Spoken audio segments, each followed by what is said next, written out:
ওটা থেকে সন্ধ্যা 6টা বা সূর্যাস্তের আগ পর্যন্ত গুড আফটারনুন, এর পরের সময়টা অর্থাৎ সন্ধ্যা 6টা বা সূর্যাস্তের পর থেকে গুড ইভিনিং বলতে পারেন।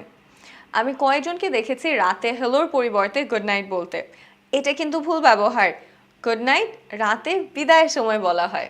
নেম, মাই নেমস ড্যাশ বা আই এম ড্যাশ, যে কোনো একটা। এখানে উচ্চারণটা একটু খেয়াল করবেন। মাই নেম ইজকে সাধারণত সংক্ষিপ্ত করে মাই নেমস বলা হয়। ইজের ইটা আর উচ্চারণ করা হয় না, একসাথে নেমস, নেমস, নেমস বলে। আই এম কেউ ছোট করে আই এম উচ্চারণ করে, I am, I am, I am. আমি অনেককে দেখেছি দিস ইজ দিয়ে নিজেকে ইন্ট্রোডিউস করতে। সামনাসামনি পরিচয়ের সময় দিস ইজ সাধারণত ব্যবহার হয় না। ফোনে নিজের পরিচয় দেওয়ার সময় দিস ইজ বলাটা বেশি common. Hello, this is a Shaya. Location, আপনার দেশের বাড়ি কোথায় বা আপনি বর্তমানে কোথায় থাকছেন সেটা বলা। আই এম ফ্রম, আমার বাড়ি dash, I am from Rajshahi, Khulna. আবার আপনার বাড়ি চিটাগং কিন্তু আপনি 10 বছর যাবৎ ঢাকায় থাকছেন, এটা সুন্দর করে বলতে পারেন I am originally from Chittagong, আমি অরিজিনালি চিটাগংয়ের, but I have been living here in Dhaka for 10 years, কিন্তু আমি 10 বছর ধরে ঢাকায় থাকছি। বাড়ি কোথায় বলার আরেকটা উপায় যে আমার জন্ম এবং বেড়ে ওঠা দুইটাই এক জায়গায়, I was born and raised then, জায়গার নাম রাজশাহী। বর্তমানে কোথায় আছেন সেটাও যোগ করতে পারেন, now I live in Dhaka. Education, আপনি স্কুলে কোন ক্লাসে পড়েন সেটা বলতে পারেন এভাবে, I am in class 10 at ABC school and college. আমাদের দেশে আমরা ক্লাস বলতে শ্রেণী বোঝাই। শ্রেণী বোঝাতে এক এক দেশে এক এক শব্দ ব্যবহার হয়। যেমন আমেরিকাতে গ্রেড বলে, ইউকেতে ইয়ার বলে। তাহলে আপনি কোন দেশে আছেন সেটার ভিত্তিতে আই এম ইন ক্লাস 10 বা গ্রেড 10 বা ইয়ার 10 at ABC school and college.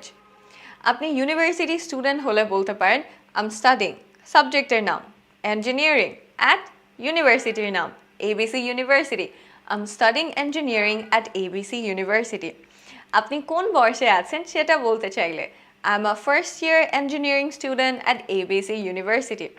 আপনার পড়াশোনা শেষ, ডিগ্রির নাম বলতে পারেন আই হ্যাভ আ, ডিগ্রির নাম bachelor of science degree in, সাবজেক্টের নাম ফিজিক্স, ফ্রম ABC University.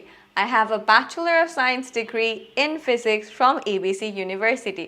বা সংক্ষেপে I have a BSc in Physics from ABC University. Profession, আপনার পড়াশোনা যদি শেষ হয়ে যায় তখন আপনার ডিগ্রির নাম বলে বর্তমানে কোথায় কাজ করছেন সেটা বলতে পারেন। I am A বা N, আপনার পদ an engineer, a doctor at company. I'm an engineer at ABC company. I'm a doctor at ABC hospital. এখন আপনি কোথাও চাকরি করেন না, নিজেই নিজের বস, তখন আই এম সেলফ এমপ্লয়েড। অথবা আপনার যদি নিজের ব্যবসা থাকে তখন I run my own business, আমার নিজের ব্যবসা আছে। হবিজ, অবসর সময়ে কি করতে পছন্দ করেন সেটা বলা। এই তথ্যটা দেওয়ার মাধ্যমে তারা আপনার সম্পর্কে আরেকটু ভালো করে জানতে পারছে। এই কথাটা আই লাভ বা এনজয় ব্যবহার করে বলতে পারেন আই লাভ বা enjoy playing cricket in my free time.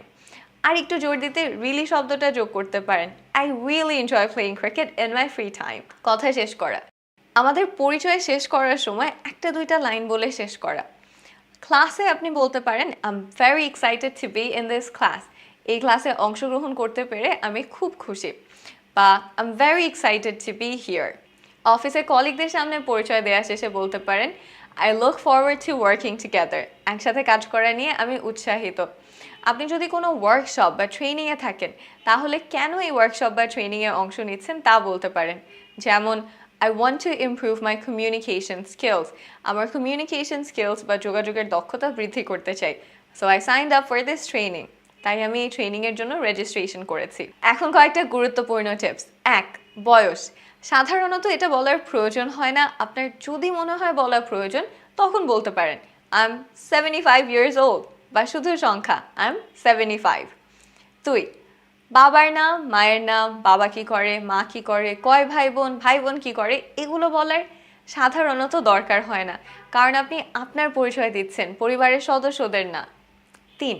সবচেয়ে গুরুত্বপূর্ণ, আত্মবিশ্বাসের সাথে